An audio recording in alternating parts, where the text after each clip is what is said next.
எல்லோருக்கும் வணக்கம். Praise the Lord. நம் மீட்பெரும் இரட்சகருமாகிய இயேசுவின் நாமத்தில் உங்கள் ஒவ்வொருவரையும் வாழ்த்துகிறேன். இந்த நாளிலும் வேதத்தில் அப்போஸ்தலரின் ஜெபம் என்பதை குறித்து பார்ப்போம். இந்த அப்போஸ்தலர்கள் என்பவர்கள் யார்?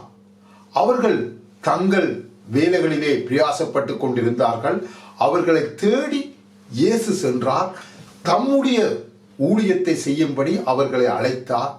அவர்களுக்கு கற்றுக் கொடுத்தார் எப்படி தேவனுடைய ஊழியத்தை செய்ய வேண்டும் என்று. அவர்களோடு கூட இருந்து அவர்களை தயார்படுத்தினார். அவர் இந்த உலகத்தை விட்டு பரமேறி பரலோகத்துக்கு போகும்போது அவர்களுக்கு பரிசுத்த ஆவியானவர்களை அவர்கள் மேல் ஊதி, நீங்கள் பரிசுத்த ஆவியானவருடைய வரத்தை பெற்றுக்கொள்ளும் மட்டும் காத்திருங்கள் என்று சொல்லிவிட்டு போனார். அவர் சொன்னதின்படி அவருடைய இன்ஸ்ட்ரக்ஷனை கேட்டு காத்திருந்தார்கள். பரிசுத்த ஆவியானவருடைய நிரப்புதலை அபிஷேகத்தை பெற்றுக்கொண்டார்கள். அதன் பின்பு அவருக்கு சாட்சியாக நித்தமும் வாழ்ந்தார்கள். அப்படிப்பட்ட அப்போஸ்தலர்கள் எப்படி ஜெபித்தார்கள் என்பதை கவனித்து பாருங்கள். இந்த உலகத்திலே நாங்களும் எல்லாத்துக்காகவும் ஜெபிக்கிறோம். எங்கள் சுய இஷ்டத்துக்காக, சுய மாம்ச ஆசைகளை நிரப்புவதற்காக, எங்கள் சுய தேவைகளுக்காகவே தொடர்ந்து ஜெபித்துக் கொண்டிருக்கிறோம். ஆனால் இங்கு பாருங்கள், இவர்கள் என்ன நோக்கத்துக்காக ஜெபித்தார்கள் என்று. அப்போஸ்தலர் நடபடிகள் 4ஆம் அதிகாரம் 29-31 வசனங்களை ஆராய்ந்து படித்து பாருங்கள். இங்கு தெளிவாக சொல்லப்படுகிறது. இப்பொழுதும் கர்த்தாவே, அவர்கள் பயமுறுத்தல்களை தேவரீர் கவனித்து இயேசுவின் நாமத்துக்கு சாட்சி கொடுத்த போது அவர்களுக்கு ஏராளமான பயமுறுத்தல்கள் வந்தன. அவர்கள் ஊழியத்தை செய்யக்கூடாது, அமர்ந்திருக்கணும், வாயை மூடணும், அல்லாவிட்டால் தண்டிப்போம் என்று, அடிப்போம், உதைப்போம் என்று பலவிதமான நெருக்கங்கள் அவர்களை சூழ்ந்து கொண்டது. இப்படி வரும் என்று இயேசு அவர்களோடு இருக்கும் போதே பலமுறை அவர்களுக்கு சொல்லியும் இருக்கிறார். இயேசுவின் நாமத்துக்காக நீங்கள் துன்பப்பட வேண்டி வரும். அது இப்பொழுது இங்கு வந்திருக்கிறதை நீங்கள் காணலாம். அந்த நேரத்தில் அவர்கள் ஜெபத்தை ஏறெடுக்கிறார்கள். உம்முடைய பரிசுத்த பிள்ளையாகிய இயேசுவின் நாமத்தினாலே அடையாளங்களும் அற்புதங்களும் நடக்கும்படி செய்து, பிணியாளிகளை குணமாக்கும்படி உம்முடைய கரத்தை நீட்டி, உம்முடைய ஊழியக்காரர் உம்முடைய வசனத்தை முழு தைரியத்தோடும் சொல்லும்படி அவர்களுக்கு அனுக்கிரகம் செய்தருளும் என்றார்கள். அவர்கள் ஜெபம் பண்ணின போது அவர்கள் கூடியிருந்த இடம் அசைந்தது. அவர்கள் எல்லாரும் பரிசுத்த ஆவியினால் நிரப்பப்பட்டு தேவ வசனத்தை தைரியமாய் சொன்னார்கள். தேவனுடைய ஊழியத்தை செய்வதற்கு அவர்கள் தங்களை பலப்படுத்தும்படி, பரிசுத்த ஆவியான தேவரை பெற்றுக்கொள்ளும்படி அவர்கள் ஜெபித்தார்கள். பாருங்கள், அற்புதங்கள், அதிசயங்கள், அடையாளங்கள் நடக்கணும். ஏனென்றால் அப்படி நடக்கும் போதுதான் சீசர்களை எதிர்த்து வந்த ஜனங்கள் கவனித்து கேட்பார்கள், இந்த இடத்தில் ஏதோ வல்லமை இருக்கிறது என்று. சில இடங்களிலே அற்புத அதிசய அடையாளங்களூடாக தன்னுடைய சீசர்களை காத்தார். சில இடத்திலே தேவ தூதர்களை கொண்டு நெருக்கங்களிலிருந்து தன்னுடைய சீசர்களை காத்தார்.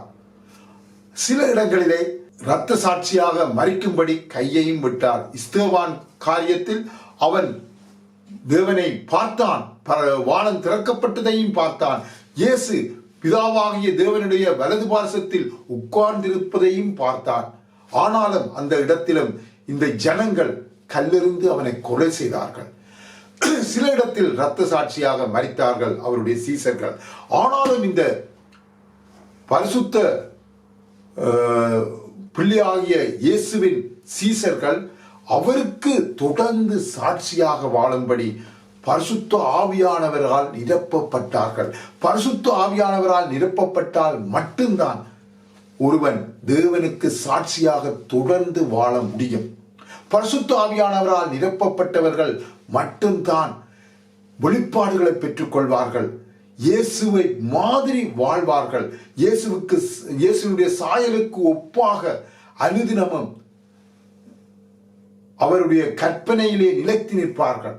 இயேசு ஒரு மாதிரியை காண்பித்திருக்கிறார் இங்கு எங்களுக்கு, உங்களுக்கு, எல்லா மக்களுக்கும் எப்படி வாழ வேண்டும் என்று. அப்படி வாழ்வதற்கு நாங்கள் எல்லாரும் மனம் திரும்பணும். மனம் திரும்பி இயேசுவை சொந்த இரட்சகராக ஏற்றுக்கொள்ள வேணும். அப்படி ஏற்றுக்கொண்டு இயேசுவே நீரே என் ஆண்டவர் என்பதை உறுதியாய் எங்கள் இருதயத்தில் விசுவாசித்து எங்கள் வாயினால் அறிக்கை செய்து இயேசுவின் நாமத்தினாலே ஞானஸ்தானம் பெற்றுக்கொள்ளும் போது எங்கள் பாவங்கள் மன்னிக்கப்படுகிறது. பாவங்கள் மன்னிக்கப்படும் போது பரிசுத்த ஆவியானவரால் நிரப்பப்படுகிறோம். இயேசுவுக்கு சாட்சியாக வாழ முடியும். அப்பொழுது நீங்கள் யாராக இருந்தாலும் சரி, வேத வார்த்தையை ஆராய்ந்து படித்து பாருங்கள். உங்கள் சுய பலத்தினாலே ஒன்றும் செய்ய முடியாது. ஏனென்றால் மாம்சம் பலவீனம் உள்ளது. மாம்சத்தின் சகல அசுத்தங்களையும் செய்வதற்குத்தான் இந்த மாம்சம் எப்பொழுதும் ஆசைப்படுகிறது.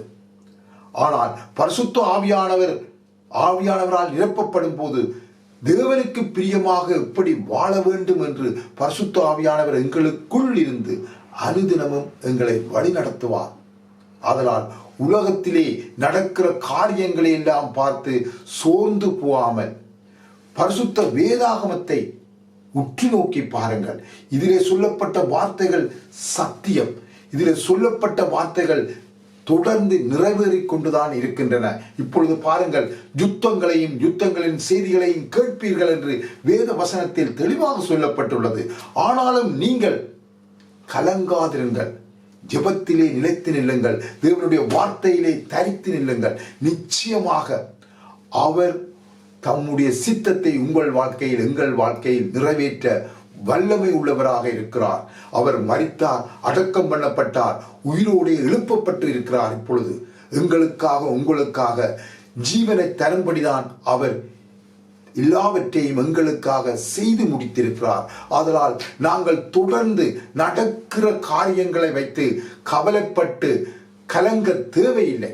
எப்பொழுதும் திடமனதாயிருந்து பரிசுத்த வேதாகமத்தை கற்றுக்கொண்டு இயேசுவுக்கு சாட்சியாக வாழுங்கள். ஜெபங்களை ஏறெடுக்கும் போது எப்படி இயேசு கற்று தந்தாரோ அதன்படி ஜெபங்களை ஏறெடுங்கள். ஜெபங்களை ஏறெடுக்கும் முறைகள் பரிசுத்த வேதாகமத்தில் எழுதப்பட்டுள்ளது. இங்கு பாருங்கள், அப்போஸ்தலர்கள் ஜெபித்த போது அற்புதங்கள், அதிசயங்கள், அடையாளங்கள் நடந்தன. பரிசுத்த ஆவியானவரால் உடனே நிரப்பப்பட்டார்கள். இப்படிப்பட்ட செய்கைகள் நடந்ததனால் தான் ஆயிரமான ஜனங்கள் தேவ சபையிலே அனுதினமும் சேர்க்கப்பட்டார்கள். உங்களை உண்மையாக ஆண்டவர் அழைத்தால் அவர் செய்த பிரகாரம் இந்த உலகத்திலே நீங்களும் நாங்களும் செய்ய வேண்டும். ஏனென்றால் இயேசு வல்லமை உள்ளவர், அவர் மகத்துவம் உள்ளவர், அவர் சொல்ல ஆகும், அவரால் எல்லாம் கூடும். அவர் இந்த உலகத்திலே வாழ்ந்தபோது ஒருவரும் செய்ய முடியாத காரியங்களை செய்து காண்பித்திருக்கிறார். அவர் செய்த அற்புத அதிசய அடையாளங்களை நோக்கி பாருங்கள். இதிலே இருந்து தெரிந்து கொள்ள முடியும் இயேசுவே மாம்சத்தில் வெளிப்பட்ட தேவன் என்பதை. அவரை அண்டிக் கொள்ளுங்கள். அவராலே அல்லாமல் வேறு ஒருவராலும் ரட்சிப்பு இல்லை. இயேசுதான் வழி, சத்தியம், ஜீவன். அவரை நம்பி அவரிடத்தில் வாருங்கள், அவரிலே நிலைத்து நில்லுங்கள், ஜெபங்களை ஏறெடுங்கள், வார்த்தைக்கு கீழ்ப்படிந்து வாழுங்கள். கீழ்ப்படிதல் மிகவும் முக்கியம். பலியை பார்க்கிலும் கீழ்ப்படிதல் தான் மேலானது. நாளைக்கு சண்டே பல ஆயிரக்கணக்கான ஜனங்கள் உலகமெங்கும் சர்ச்சுக்கு போகிறார்கள். ஆனாலும் போக்கும் வரத்துமாக இருந்தால் மட்டும் போதாது. வேத வசனத்தை உற்று நோக்கி பார்த்து அதற்கு கீழ்ப்படிய வேணும். கீழ்ப்படியும் படிக்குத்தான் பரிசுத்த ஆவியானவரால் நீங்கள் நிரப்பப்படுகிறோம். அவருடைய சித்தத்தை செய்வதற்கு அதை உங்கள் மனதில் கொண்டு இயேசுவுக்கு சாட்சியாக வாழுங்கள். அவர் ஒருபோதும் கைவிட மாட்டார். சில வேளை சில நெருக்கங்கள் நிமித்தம் அவமானங்கள் வரலாம். ஆனாலும் இயேசுவை நம்புங்கள். இயேசுவை எத்தனையோ ஜனங்கள் அவமதித்தார்கள்.